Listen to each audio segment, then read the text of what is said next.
de faire plein de choses différentes, c'est-à-dire d'enseigner des matières différentes, de voir des élèves différents sur les îles, puisque comme je suis sur 2 îles, bah, ce sont quand même des élèves relativement différents, puisque les îles sont de tailles différentes. Hein. À Groix, c'est un plus gros collège, alors qu'à Saint, elles ne sont que 2, donc forcément le rapport avec les 2 élèves est différent que dans une classe de 15 élèves. Donc voilà, c'est ça qui est intéressant. Vous travaillez que sur l'île de Saint et l'île de Groix? Oui, l'île de Saint, l'île de Groix, ouais. Et c'est une semaine sur 2? Non, début de semaine à l'île de Groix et fin de semaine à l'île de Saint. Il y a un lien plus fort entre institutrices et élèves, vu le peu d'élèves qu'il y a sur chaque classe. Alors forcément, puisque comme à l'île de Saint, elles ne sont que 2, on a forcément une relation qui est différente que dans une classe de 30 ou même dans une classe de 20 élèves. On échange énormément par mail, hein, puisque comme je ne suis là que en fin de semaine, j'ai un collègue qui est là en début de semaine, sinon il y a une assistante d'éducation qui est là tout le reste de la semaine.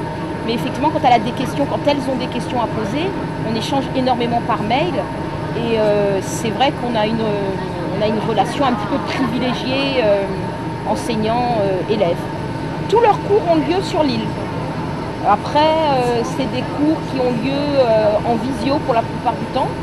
C'est-à-dire qu'elles sont en relation avec une autre île, soit Ouessant, soit Bas.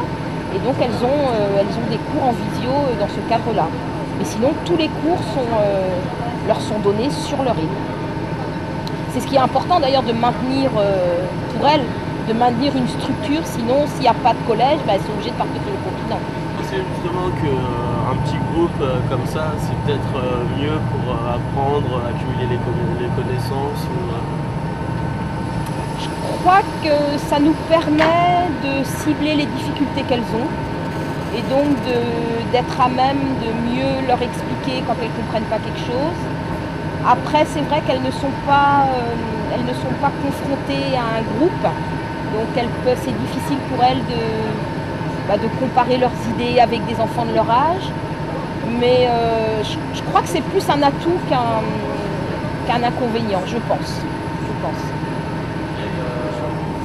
Le retour pour la suite des études, il y aura peut-être un éventuel retour sur le continent. Il y a forcément un retour sur le continent puisqu'elles sont obligées d'aller ou à Douarnenez ou à Quimper pour le lycée ou pour une poursuite d'études, forcément. Ça sera peut-être leur première confrontation avec une vraie classe de 30 élèves. Exactement, ce sera leur première confrontation, c'est pour ça qu'on essaye régulièrement au cours de l'année de les amener quand même à se retrouver en groupe classe quand on fait des rencontres sur le continent. Mais c'est vrai que pour elles et puis pour les autres des autres îles, hein, c'est une difficulté supplémentaire quand on arrive au lycée. C'est déjà pas facile la transition collège-lycée, mais c'est vrai que pour elles et pour les élèves des autres îles, c'est certainement une difficulté supplémentaire. Mais en général, ça se passe assez bien, puisqu'ils sont habitués à travailler pas mal en autonomie. Hein. Nous, on laisse du travail à la semaine, ils sont vraiment habitués à travailler seuls, à gérer un petit peu leur emploi du temps, même si elles ont un emploi du temps qui est bien quadrillé, mais elles sont habituées à travailler beaucoup par elles-mêmes. Et vous enseignez quelle matière? Alors à l'origine, je suis professeure d'espagnol. Sur l'île de Saint, je fais du français, de l'anglais, de l'histoire géo en collaboration avec ma collègue de l'île de Groix qui me fait les cours. Et donc j'aide Anaïs après en histoire géo. Et à Groix, en plus, je fais de l'espagnol, parce que c'est quand même ma matière à la base. Et les cours de visio, justement, comment ça se déroule? C'est avec une autre classe? C'est en mathématiques, par exemple, pour la petite de 6e, pour Anaïs. Elle suit donc tous ses cours en visio en maths, avec l'île de Bas. À 4 carreaux après, à 3 carreaux après le 1, 2. Pourquoi? Regarde, entre le 0 et le 1, on a divisé en combien de morceaux? 3. En 3 morceaux. Donc un morceau, c'est un tiers. Tu es d'accord? D'accord. Donc s'il me faut 2 tiers, je prends 2 morceaux.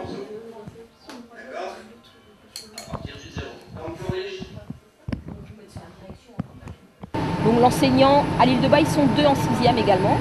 Donc l'enseignant fait un cours de bas, de l'île de Bas, et elle suit au travers un grand écran le cours comme si elle était dans la classe avec eux. J'ai 13 ans, je travaille en visioconférence avec Wessan. Comment se déroule ta semaine sur l'île? Comme un enfant au collège, comme quelqu'un au collège. Oui. Plus tard, tu aimerais rester sur l'île ou aller habiter sur le continent Habiter sur le continent et venir faire les vacances ici. Après le collège, tu penses faire quoi? Aller en internat à Quimper. T'aimes bien toi habiter sur l'île, être à l'école? Oui. Oui. Même n'avoir qu'une personne Ça, au collège ou... c'est mieux je trouve. Ah bon? Pourquoi? Parce qu'on est tous les deux, on se connaît bien, il n'y a presque jamais de dispute. Et on est un peu comme des sœurs avec Anaïs. J'ai 11 ans et je suis en 6e au collège des îles du Ponant. Plus tard, tu aimerais rester sur l'île? Je sais pas parce que peut-être elle sera plus là donc je sais pas. Pourquoi tu dis ça? Avec la pollution, elle sera peut-être plus là, elle sera peut-être sous l'eau. Le 10 mars 2008, Ouais. il y a eu des vagues. Alors, quand Ça dépassait la chez- photo, le non bâtiment de chez Brigitte. ouais, il y a un restaurant qui s'appelle Chez Brigitte. Je ne sais pas si vous êtes passé devant. Les vagues ont dépassé cette hauteur-là. Ça faisait quoi, 3 mètres ou 4 mètres de plus? Oh oui, facile, ouais. Ouais. Donc c'est pour ça que tu disais effectivement que peut-être un jour, Ouais. on espère que non, hein, Ouais. on espère que ça se passera pas, mais c'est vrai que c'est... Et on dirait que la mer elle a presque débordé du quai tellement il y avait d'eau.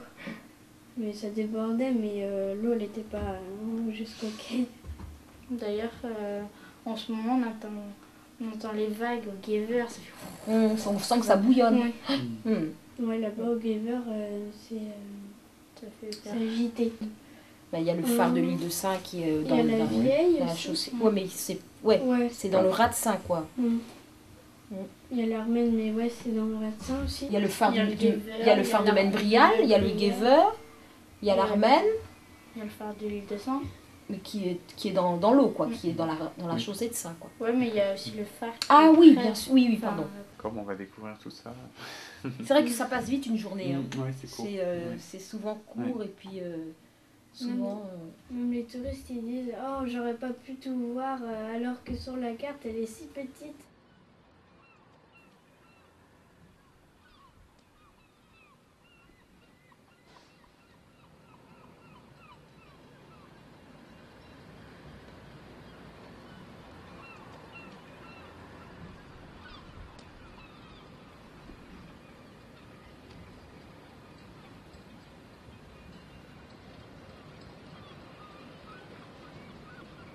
Quotidien d'un gardien de phare, c'est quoi? C'est du quart, hein, c'est de l'astreinte.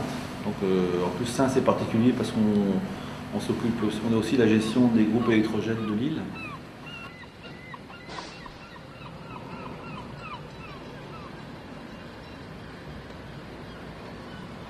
Mon collègue et moi on fait des quarts de 24 heures. Donc Michel a pris à 14h, il sera de service, puis à 14h la prochaine, donc c'est-à-dire il va gérer les groupes toute la nuit, après il va observer les feux, et bon c'est un travail d'astreinte, c'est pas très spectaculaire mais bon. Est-ce que vous pouvez nous parler un peu de l'histoire du phare L'histoire du phare de Saint est un peu particulière parce que bon, il a été dynamité en 1944 par les Allemands. Je crois que c'est le 8 août 1944, il ne restait plus rien, donc il a été reconstruit en 51, 52, donc c'est un phare récent, donc à l'identique comme vous le voyez. Est-ce qu'il est en cas de tempête, qu'est-ce que vous faites? En cas de tempête, on ferme la porte, boucle, et puis bon, souvent après la tempête, on monte dans la lanterne, voir s'il n'y a pas eu de dégâts, voir s'il n'y a pas eu... on fait le tour du phare, enfin, on fait juste un peu de surveillance, un peu d'observation pour voir si la tempête n'a pas fait de dégâts au niveau de la lanterne, au niveau du feu, au niveau des portes, au niveau des fenêtres. La verrière. La verrière, ouais, bon. Ça arrive, hein, bon, dans certains phares, surtout que la tempête casse le verre.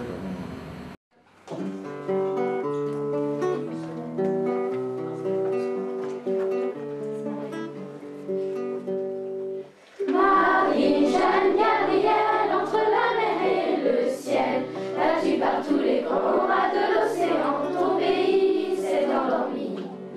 Sur de belles légendes illuminant son histoire, gravées dans la mémoire des vagues qui attendent les marins d'île de sang. Raconte-nous l'enfant que tu étais, dans du sable fin au galet. Parle-nous de ces jeunes gens sautés de la Saint-Jean. Qu'est-ce qui te plaît en particulier sur l'île? La liberté.